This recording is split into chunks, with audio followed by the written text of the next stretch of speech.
kitchen. I do clean up after myself.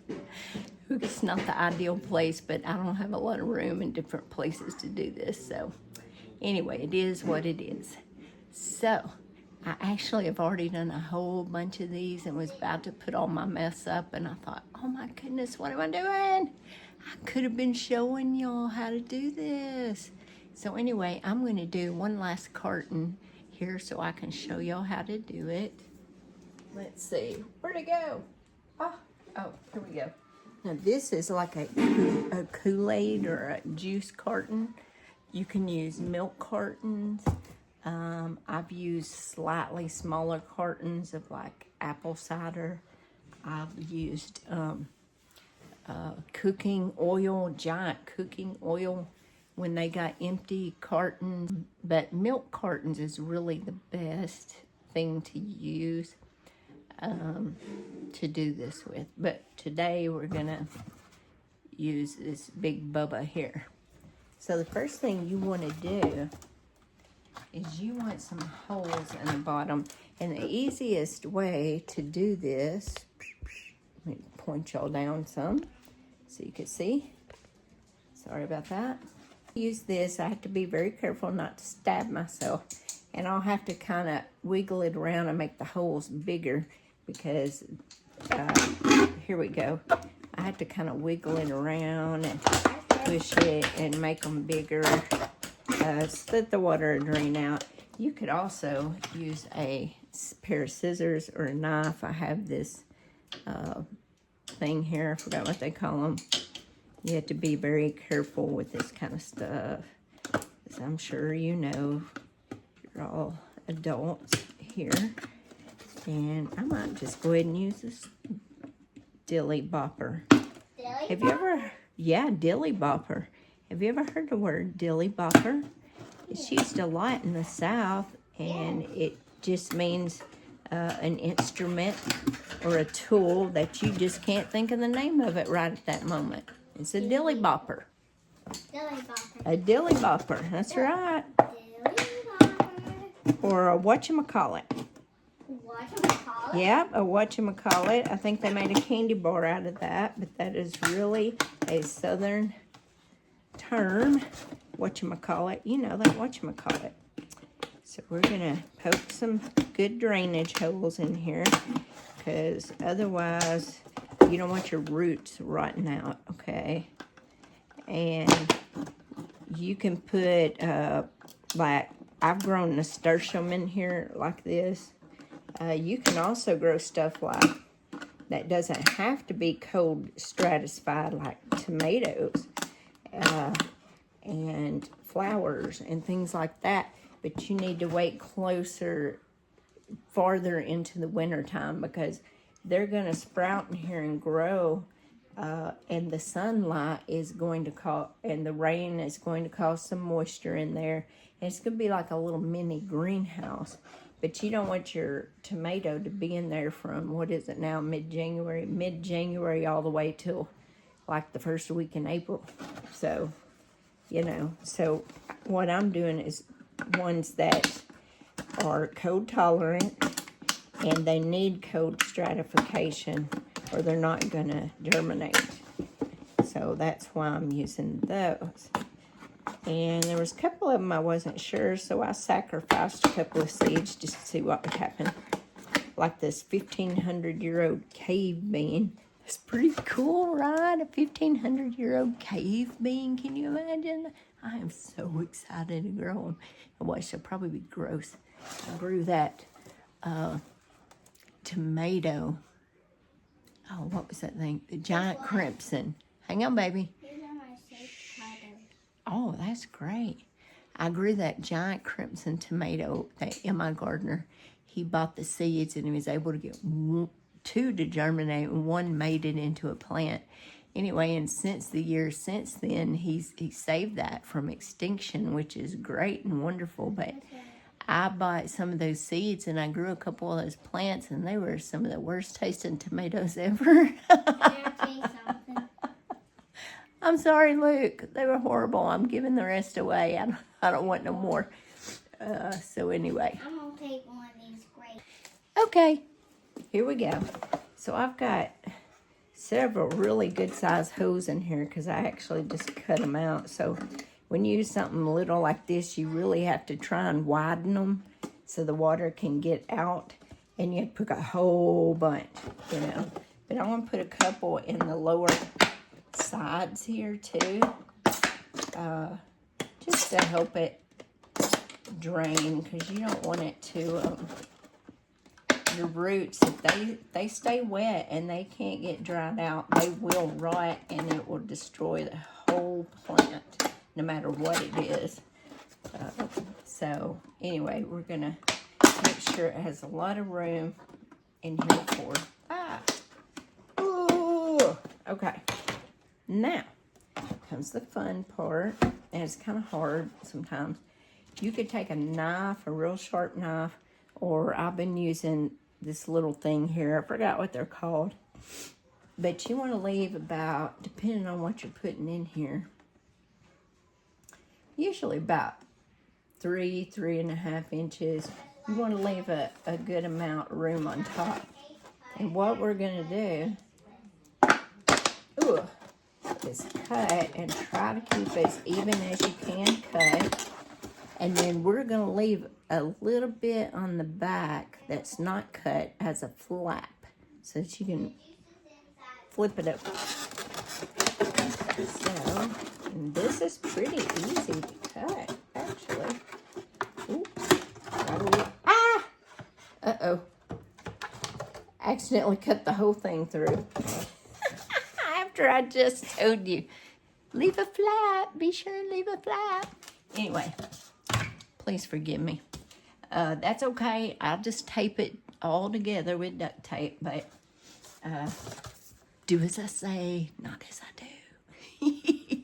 Okay. Anyway, so we're going to fill this up with dirt. Let me move some of my junk out of here.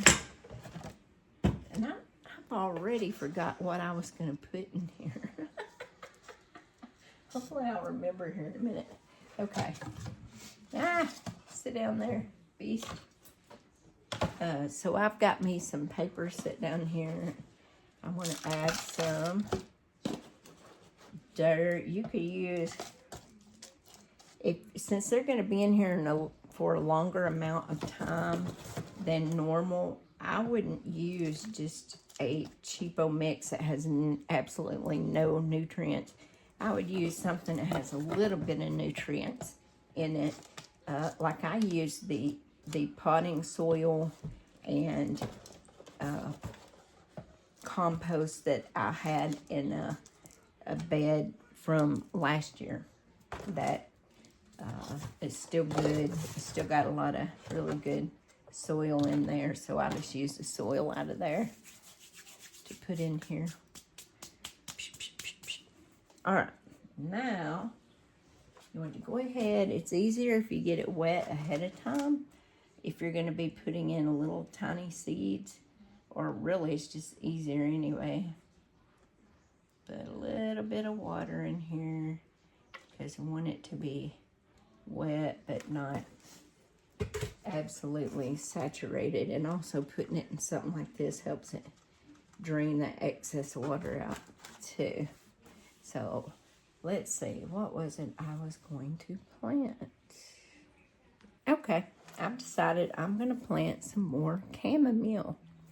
I had two different types, German and whatever this is, Zloty lawn.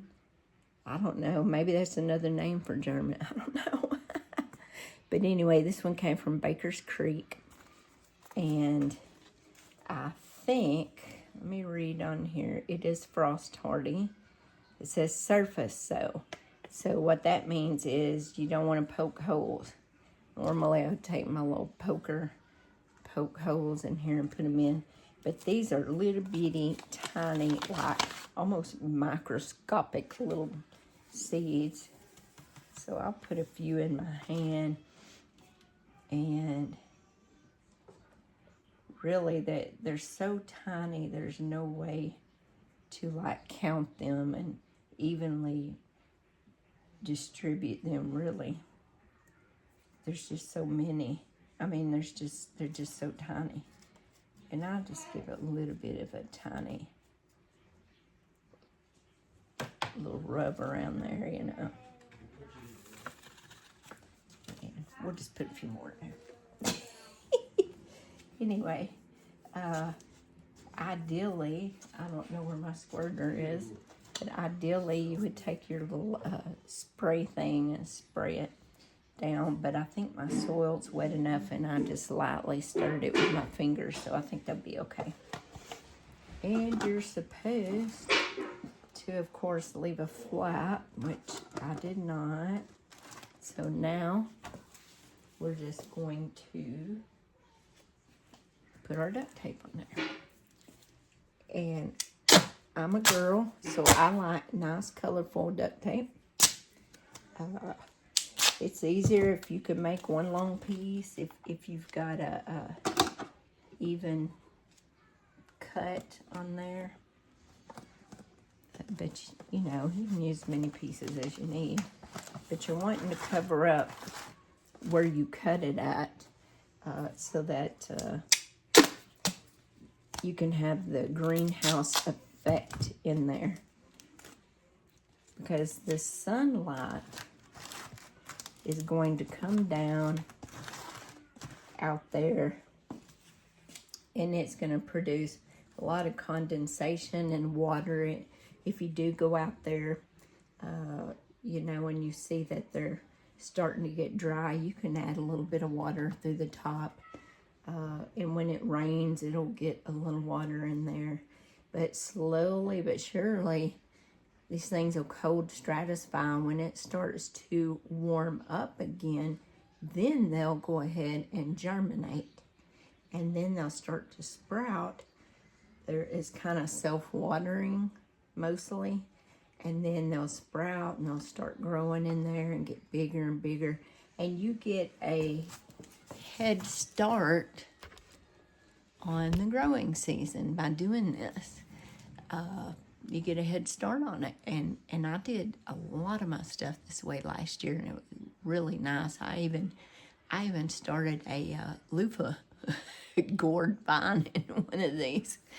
And not this early in the season, but a little bit later in the season. And because things that take over 100 or 120 days to grow and produce, you want to get them in as early as you can. So if you're able to do this way, that gives you a head start on your growing season. And it really helps out, makes a difference. So now I'm just going to write on here what this is, which it was this, let's see. And I got a Marks a Lot permanent marker. Last year it was over in the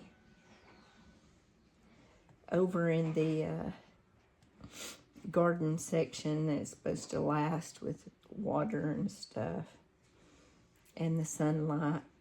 Because let me tell you, I've had a lot of problem in the past with my markers, especially Sharpies. Sharpies are not going to stay on there. Either the sun fades them out or the water washes them off. I've had a lot better results with this, even though it has, I noticed that it didn't come off as fast, but it eventually starts to fade a little bit. But what I've been trying this year is some of them I've been putting clear fingernail polish on there.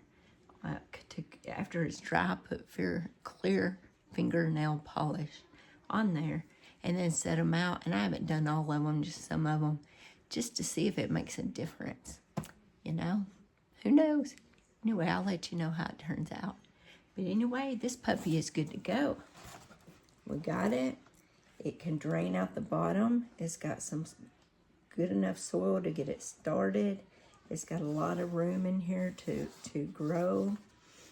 And, you know, as it goes along, if it's not ready to put out in the yard, I don't know I think chamomile's cold hardy, frost hardy. So as it goes along, if they get really big and the danger of a hard freeze is over, it's just may do a cold frost or something, I could still get these out and plant them out and they'll be okay. So anyway, this thing is ready to go. So I'm gonna go outside and set it up with my other ones, and we'll just keep an eye on it in the next few weeks, the next couple of months, and see how it goes. Anyway, I hope y'all enjoyed this and got a couple of tips out of there. If I think of some more, I'll do a couple more videos to show you. All right, guys, y'all take care. I hope you enjoyed this.